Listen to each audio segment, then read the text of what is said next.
네, 오늘 하나님의 말씀은 호세아서 11장 1절부터 9절까지 말씀 같이 보도록 하겠습니다. 호세아서 11장 1절부터 9절까지 말씀입니다.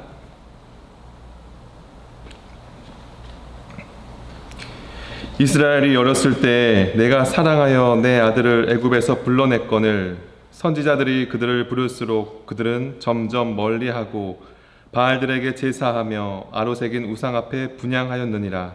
그러나 내가 에브라임에게 걸음을 가르치고 내 팔로 안았음에도 내가 그들을 고치는 줄을 그들은 알지 못하였도다. 내가 사람의 줄 곧 사랑의 줄로 그들을 이끌었고 그들에게 대하여 그 목에서 멍에를 벗기는 자 같이 되었으며 그들 앞에 먹을 것을 두었노라. 그들은 애굽 땅으로 되돌아가기 못하겠거늘 내게 돌아오기를 싫어하니 아수르 사람이 그 임금이 될 것이라. 칼이 그들의 성읍들을 치며 빗장을 깨뜨려 없이 하리니 이는 그들의 계책으로 말미암으니라. 내 백성이 끝끝내 내게서 물러가나니 비록 그들을 불러 위에 계신 이에게로 돌아오라 할지라도 일어나는 자가 하나도 없도다. 에브라임이여 내가 어찌 너를 놓겠느냐. 이스라엘이여 내가 어찌 너를 버리겠느냐. 내가 어찌 너를 아드마같이 놓겠느냐. 어찌 너를 스보임같이 두겠느냐. 내 마음이 내 속에서 돌이키어 나의 국률이 온전히 불붙는 듯 하도다. 내가 나의 맹렬한 진노를 나타내지 아니하며 내가 다시는 에브라임을 멸하지 아니하리니 이는 내가 하나님이요 사람이 아님이니라. 내 가운데 있는 거룩한 이니 진노함으로 내게 임하지 아니하리라. 아멘. 네, 여러분, 가스말이란 그 단어의 뜻을 혹시 알고 계십니까? 국어사전을 찾아보니까 안타까워 마음으로만 애달파하는 일이라고 나와 있어요. 여러분, 이런 가스말이 해본 적 있으시죠? 혹시 누군가를 사랑한다거나 사랑하는 사람이 나를 떠나보냈을 때, 또 누군가를 또 무언가를 하염없이 기다리며 마음이 답답하고 안타까울 때 우리는 가스말이를 한다고 표현하기도 합니다. 이 시간 한번 가스말이 했던 그 기억들을 한번 떠올려 보기를 바랍니다. 그 대상이 가족이거나 친구, 그 누구든 간에 그리 좋은 기억은 아닐 것입니다. 왜냐하면 이 가스말이는 내가 안타까워하며 애달파한 것이기 때문에 그때 당시 나에게 상처였기 때문이에요. 가스말이를 하는 이유는 그 대상에 대해서 그만큼 애정이 깊기 때문에 하는 것이죠. 그 사람과 잘 되기 원하는데 그 사람이 내 마음을 몰라주기 때문에 혼자서 아파하고 가슴앓이 하는 것입니다. 상대방을 사랑하는 그런 마음이 없다면 아파할 이유도 없는 것이겠죠. 오늘 우리가 읽은 호세아 11장에는 하나님께서 이스라엘 향하여서 가슴앓이 하고 있는 것을 우리는 보게 됩니다. 본문 1절에서 4절을 보니까 하나님께서 이제는 돌아오라고 부를수록 그들은 점점 더 멀리합니다. 오히려 하나님이 가장 싫어하는 우상에게 절하고 경배하고 있는 거예요. 이스라엘이 어렸을 때 애굽에서 불러내어 걸음마를 가르치고 넘어지면 팔로 안아주고 다치면 고쳐주었지만 그들은 기억조차 하지 못합니다. 이 시대 부모님들도 이와 비슷한 가슴앓이를 하고 있지 않을까요? 어떤 부모님은 밤낮으로 쉬지도 못하고 힘들게 일하며 아이들을 키우고 공부시켰건만 정작 아이들은 스스로 자랐고 자신이 똑똑해서 자수성가한 거라고 생각하는 사람들도 있습니다. 예전에 제가 어떤 방송을 보게 됐는데 거기서 어떤 부모님이 하나밖에 없는 그 아들을 아주 극진하게 키웠어요. 넉넉하지도 못한 가정 환경에서 누구도 남부럽지 않게 내 자식만은 잘해줘야 한다는 생각을 가지고 또 먹을 것, 입을 것 그렇게 못 입고 모든 애정과 물질을 외아들에게 쏟아 부었습니다. 이 아들이 성년이 돼서 좀 부모님께 효도하고 잘 모셨으면 좋았을 텐데 오히려 부모님 재산을 다 탕진하고 부모님과 아예 연락을 두절해버리고 살더라고요. 부모는 집 전세금까지 다 빼줘서 여간해서 생활하는데 정작 아들은 좋은 아파트에서 자신의 자녀들과 함께 잘 살고 있더라고요. 어떻게 키운 자식인데 이렇게 말 한마디 제대로 못 해보고 떠나보내야 하는 이 어르신들은 늘 가슴앓이를 하고 살아가고 있는 거예요. 그런데도 혹시 다른 사람이 아들 흉이라도 볼까봐 아무 말도 못합니다. 아들이 잘해준다며 효자라고 침이 마르도록 자랑을 해요. 사실은 마음속에 보이지 않는 눈물을 흘리고 있는데 말입니다. 자녀 셋을 잘 키운 한 여인이 있었습니다. 한우는 목사님이 신방을 그녀에게 가서 이렇게 물어봅니다. 이 자녀 셋 중에서 누구를 가장 사랑했나요? 라고 물었습니다. 그러자 이 여인이 웃으며 대답하는 거예요. 막내가 병들었을 때는 막내를 가장 사랑했습니다. 둘째가 집을 나가 방황했을 때는 그때는 둘째를 가장 사랑했고요. 큰 아이가 학교 성적과 이성 문제로 괴로워할 때는 그때는 큰 아이를 가장 사랑했습니다. 라고 말했다고 합니다. 여러분, 부모가 자식을 사랑하는 마음이 이와 같지 않을까요? 자녀가 외면하거나 고통스러워할 때 그것을 피하지 않고 사랑으로 끌어안는 사람이 바로 이 부모라는 것이죠. 가끔 나에게 잔소리하고 생각이 잘 안 맞아서 충돌할 때도 있지만 날 사랑하신다는 그 사실은 변함이 없다는 것입니다. 나 때문에 가슴앓이 하지만 내색하지 않으시고 묵묵히 함께하고픈 마음이 바로 부모의 마음일 것입니다. 저도 그 사실을 자녀 입장에선 잘 몰랐지만 부모의 입장이 되어보니까 이제 조금씩 알게 되더라고요. 어린 시절 부모님이 나에게 왜 그랬는지 이제야 깨닫게 되더라고요. 이 세상의 많은 부모들은 자녀에 대한 사랑도 있지만 그러나 자녀에 대한 욕심도 있어서 그 사랑이 순수하지만은 못합니다. 때론 변질되기도 하죠. 그래서 서로 상처받고 또 상처 주기도 하고 사이가 나빠지기도 하는 것입니다. 그러나 하나님 아버지의 마음은 이 완전한 부모의 마음을 갖고 계시다는 거예요. 우리에게 바라는 것도 없습니다. 요구하는 것도 없어요. 단 한 가지, 하나님 아버지 품에 거하길 원하신다는 것이죠. 오늘 말씀 속에 이스라엘은 하나님의 특별한 사랑을 받은 그런 백성들이었지만 그것을 외면하고 다른 곳으로 눈을 돌렸습니다. 그러나 하나님은 당신을 알아보지 못하는 그들을 버리지 않으셨어요. 오히려 그들을 불쌍히 여겨 사랑의 줄로 이끌어 주셨다는 것입니다. 다 같이 4절 말씀 읽어보도록 하겠습니다. 내가 사람의 줄 곧 사랑의 줄로 그들을 이끌었고 그들에게 대하여 그 목에서 멍에를 벗기는 자같이 되었으며 그들 앞에 먹을 것을 두었노라. 여기서 사람의 줄이란 이 짐승의 줄과 대비를 이루는 그런 표현입니다. 짐승이 말을 안 들을 때 어떻게 합니까? 짐승에게 줄을 매죠. 그리고 강제로 잡아 끌기도 합니다. 또 필요하면 또 채찍을 가하기도 하죠. 사람도 그 주인이신 하나님 앞에서 참 완고하게 행하며 말을 안 들을 때가 참 많아요. 그래서 사람에게 줄을 매서 이끄시기도 하는 것입니다. 그러나 그것은 억압이나 속박이 아니라 하나님의 보호하심이고 이끄심이라는 것이죠. 다시 따라해 볼까요? 보호하심과 이끄심. 네, 하나님은 우리를 보호하시고 이끄시기 위해서 줄을 매어 두셨습니다. 이것은 짐승의 줄과는 다른 사랑의 줄이라는 사실이에요.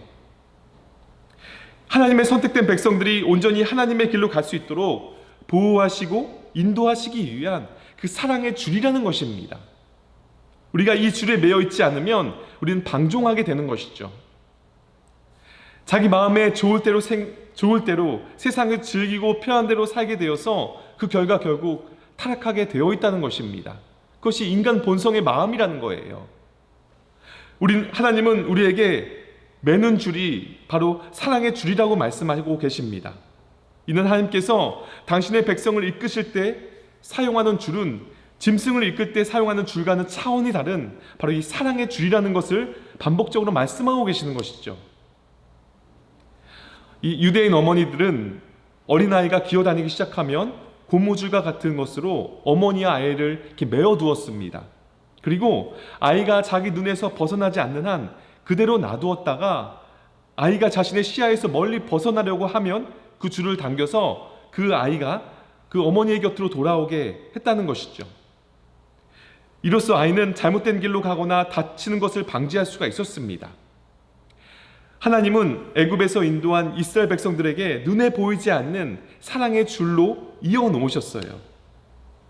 그래서 그들이 당신에게 너무 먼 길로 떠나지 않게 하기 위해서 당신에게 떨어질지라도 줄을 당겨서 다시 당신께 돌아오게 하신 것입니다.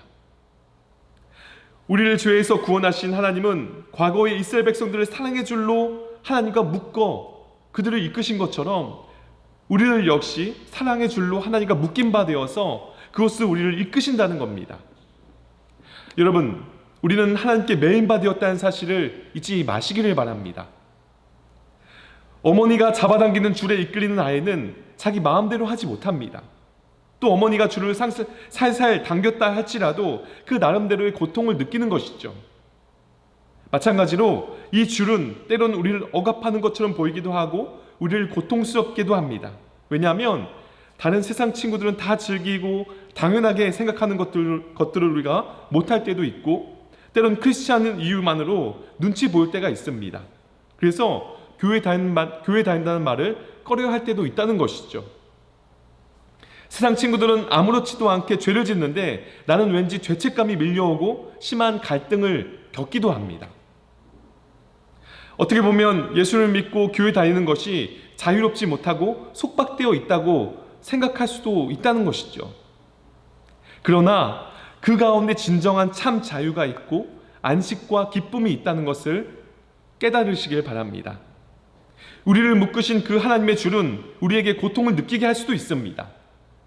그러나 그 사랑의 줄은 궁극적으로 우리를 바른 길로 이끌어서 마침내 영원한 구원에 이르게 하는 사랑의 줄이라는 것이죠. 곧 하나님 나라에 이르게 하는 것입니다. 우리는 하나님께서 사랑의 줄로 우리를 당신과 묶어 놓으셨다는 그 본문의 증언을 통해서 우리 삶 속에서 베푸시는 하나님의 그 신실하신 인도하심을 우리가 깨닫기를 바랍니다. 때로는 하나님께서 사랑의 줄을 당겨서 그로 인해 고통을 당하게 될 때 하나님을 향하여 종종 우리는 불평하거나 원망하는 말을 내뱉기도 합니다. 그러나 우리는 바로 그때 현실적인 어려움보다 우리에게 향하신 그 하나님의 뜻이 무엇인지 알아가고 깨달아서 하나님께서 베푸신 그 지극한 사랑을 늘 기억하며 우린 속히 돌이켜야 한다는 것이죠. 하나님은 이스라엘 백성들이 그 목에 무거운 멍에를 벗기시고 먹을 것을 주시고 키워주신 것이죠. 그런데 지금 그들은 자기 스스로 이만큼 된 것이다, 자신들이 잘해서 나라가 이렇게 세워진 것이라고 착각하고 있었습니다. 오히려 헛된 우상을 찾아가서 절하고 경배했다는 것이죠. 이때 하나님 아버지의 마음이 어떠하셨을까요? 참다 못한 하나님께서 막대기와 채찍을 드십니다. 그들을 미워해서 드는 매가 아니라 그들을 사랑하기 때문에 그들이 돌아오기를 바라는 심정으로 드는 매였다는 사실입니다. 결국 하나님께서 불러도 돌아오지 않는 이스라엘을 아수르라는 그 나라에 붙이십니다.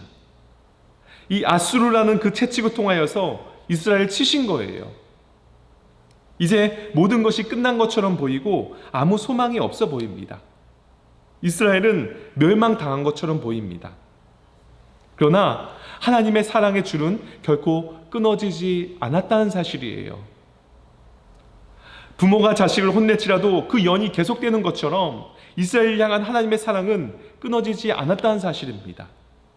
우리 7절 말씀 같이 읽어보도록 하겠습니다. 7절입니다. 내 백성이 끝끝내 내게서 물러가나니 비록 그들을 불러 위에 계신 이에게로 돌아오라 할지라도 일어나는 자가 하나도 없도다. 하나님께서 징계를 내리자 그때 백성들이 깨닫고 돌아왔어야 했는데 교만한 그들은 죽어가면서도 끝끝내 하나님을 의지하지 않았다는 거예요. 하나님을 부르는 자도 하나도 없었고 하나님은 그들의 마음속에서 잊혀졌던 겁니다. 하나님은 제발 돌아오라고 계속 말씀하셨음에도 불구하고 한 사람도 돌아오는 자가 없었다는 거예요. 그럼에도 불구하고 하나님께서는 애절한 마음으로 또 그들을 부르십니다. 우리 8절 말씀 읽어보도록 하겠습니다. 에브라임이여 내가 어찌 너를 놓겠느냐, 이스라엘이여 내가 어찌 너를 버리겠느냐, 내가 어찌 너를 아드마같이 놓겠느냐, 어찌 너를 스보임같이 두겠느냐, 내 마음이 내 속에서 돌이키어 나의 긍휼이 온전히 불붙는 듯 하도다. 아멘. 에브라임이여 내가 어찌 너를 놓겠느냐, 이스라엘이여 내가 어찌 너를 버리겠느냐 라고 애절하게 말씀하십니다. 죄악의 도성 소돔과 고모라를 심판하실 때 아드마와 스보임을 멸망시키셨지만 너희들은 결코 멸망하지 아니하겠다, 너희들을 불쌍히 여기는 마음이 불붙는 듯 하도다 라고 하십니다. 그렇습니다. 우리가 비록 죄악 가운데 있다 할지라도 하나님은 우리를 불쌍히 여기는 그 마음이 불붙는다고 말씀하고 계시는 것입니다. 여러분, 오늘 본문을 통해서 하나님의 긍휼의 마음이 느껴지지 않으십니까? 하나님의 애절한 마음이 느껴지실 거예요. 하나님은 사람처럼 증오심과 복수심에 의해 증오하지 않으십니다. 진노하지 않으십니다. 우리가 믿는 하나님은 결코 우리를 그냥 내버려 두지 않으세요. 때로는 막대기와 채찍으로 우리에게 고난을 주실 수도 있지만 그것은 사랑하는 자녀가 부모를 거역하고 다른 길로 갈 때 돌아오게 하기 위한 애절한 마음인 것입니다. 우리를 향한 하나님의 사랑은 쉽게 끊어지는 줄이 아니라는 사실이에요. 세상의 그 어떤 권세도 하나님과 우리 사이에 그 사랑을 끊을 자가 없음을 믿으시기 바랍니다. 여러분, 오늘 말씀을 통해 나의 삶을 한번 되돌아보시길 바랍니다. 혹시라도 나는 하나님의 마음을 아프게 한 적은 없습니까? 지금의 나의 모습을 하나님께서 바라보신다면 어떠한 심정이실까요? 스스로를 점검해보는 그런 시간이 되기를 바랍니다. 여러분의 삶의 현장에서 하나님께서 함께 하십니다. 친구들과의 그 만남의 자리에서, 공부하는 자리에서, 나 혼자 있는 그 공간에서, 면접 보는 그 자리에서도 함께 하십니다. 그런데 내가 하나님을 모른다 하거나 부인하면서 죄를 짓는다면 하나님은 그 자리에서 가슴앓이 하고 있지 않으실까요? 하나님께서 여러분들을 너무나도 사랑하시기 때문에 가장 사랑하시는 예수님을 십자가에 내어주신 것입니다. 예수님을 십자가에 피 흘리셔서 값비싼 은혜를, 그 놀라운 선물을 주셨는데 아직도 많은 사람들이 예수를 믿지 않는다는 거예요. 이런 놀라운 선물을 받았는데도 오히려 하나님을 떠나 그렇게 살아가는 사람들이 많다는 안타까운 사실입니다. 여러분, 우리는 주님의 그 마음을 품고 아직도 주님을 모르고 영접하지 않는 나의 친구들, 가족들이 있다면 우리는 그들을 위해서 가슴앓이 할 수 있어야 합니다. 안타까운 마음을 갖고 그들을 위해 기도하고 복음을 전해야 한다는 사실이에요. 가슴앓이는 그 사람을 위해서 내가 사랑의 줄을 끊지 않고 있다는 증거입니다. 가슴앓이의 사랑은 결코 끊어지지 않는 그런 사랑이라는 거예요. 아직도 예수를 믿지 않고 죄의 길로 달려가는 주위 사람이 있다면 우리 모두가 가슴앓이를 하며 기도할 수 있기를 바랍니다. 또한 내 마음이 아직도 하나님 아버지께 온전히 향하지 못하고 있다면 여러분을 향해 가슴앓이 하고 계신 그 하나님을 여러분께서 바라보기를 원합니다. 우리가 잊지 말아야 할 것은 하나님의 눈은 언제나 우리를 향하고 있고 끊임없이 사랑을 표현하고 계시다는 것입니다. 한 가지 이야기만 하고 말씀 마치려고 합니다. 어떤 영국인이 해안에서 아름다운 그 별장을 소유하고 있었습니다. 해안 한쪽에는 커다란 바위가 바다를 향해 이렇게 불쑥 나와 있었어요. 어느 날 이 아버지는 딸을 데리고 그 바위 꼭대기에 올라갑니다. 그들이 꼭대기에 이르렀을 때 아버지는 딸에게 평생 잊지 못할 교훈을 주고 싶은 생각이 든 거예요. 그래서 아이에게 이렇게 이야기합니다. 얘야, 위를 올려다 보아라. 딸은 아버지의 말대로 푸른 하늘을 올려다 봅니다. 이번에는 아래를 내려다 보아라. 아버지의 말대로 딸은 드넓고 깊은 바다를 내려다 봅니다. 이번엔 저 앞을 내어다 봐라. 딸은 아버지의 말대로 했습니다. 얘야, 이처럼 한없이 높고 한없이 깊고 한없이 넓은 바로 이것이, 이 아름다운 것이 하나님의 사랑이란다. 이 말을 들은 딸은 곰곰이 생각하며 아버지를 향하여서 이렇게 이야기했다고 합니다. 하나님의 사랑이 이처럼 높고 깊고 끝없이 광활하다면 우리는 지금 그 한가운데 살고 있군요 라고 말했다고 합니다. 아버지는 딸의 이 말을 평생 잊지 못했다는 거예요. 여러분, 그렇습니다. 우리는 한없이 넓고 깊고 높은 하나님의 그 사랑 그 중심에 서 있습니다. 그 사랑의 눈빛은 우리 한 사람 한 사람을 주목하고 계시다는 사실이에요. 지금 나의 모습이 하나님을 외면하고 있다면, 하나님 아닌 다른 것에 내가 집중하고 있다면, 하나님 없이 잘 살고 있거나 하나님을 부인하는 나의 삶이라면 하나님은 나를 향하여서 가슴앓이하고 계신 것입니다. 애절하고 안타까운 마음을 갖고 우리를 지금도 기다리고 계신다는 거예요. 여러분, 그 시선을 외면하지 않기를 바랍니다. 그 사랑의 눈길을 모른 채 하지 말라는 거예요. 힘든 하루하루의 삶 속에서도 아버지의 사랑은 지금도 계속되고 있습니다. 이제 그분의 마음을 조금씩 알아가는 그 놀라운 은혜의 삶 되기를 간절히 축원합니다. 다 같이 기도하겠습니다. 하나님, 우리를 바라보시고 가슴앓이 하고 계신 아버지의 마음을 우리가 알게 하여 주시옵소서. 우리는 너무나도 교만하여서 하나님 없이도 잘 살 수 있다고 말합니다. 그리고 하나님 없는 것 같은 삶을 살아가는 우리들의 모습임을 고백합니다. 이제는 우리가 하나님의 그 사랑에 응답하는 삶 되게 하여 주시옵소서. 하나님께서 비천한 우리를 끝까지 사랑하시고 인도하셨듯이 우리도 믿지 않는 자들 향하여서 가슴 아리할 수 있도록 하시고 그들을 이해하며 불쌍히 여길 수 있는 그 긍휼의 마음을 더하여 주시옵소서. 언제나 우리 삶 가운데 함께 하시고 역사하시며 그 사랑을 베풀어 주실 것을 믿사오며 우리 주 예수 그리스도의 이름으로 기도드립니다. 아멘. 하늘에 계신 우리 아버지, 아버지의 이름을 거룩하게 하시며 아버지의 나라가 오게 하시며 아버지의 뜻이 하늘에서와 같이 땅에서도 이루어지게 하소서. 오늘 우리에게 일용할 양식을 주시고 우리가 우리에게 잘못한 사함을 용서하여 준 것 같이 우리 죄를 용서하여 주시고 우리를 시험에 빠지지 않게 하시고 악에서 구하소서. 나라와 권능과 영광이 영원히 아버지의 것입니다. 아멘.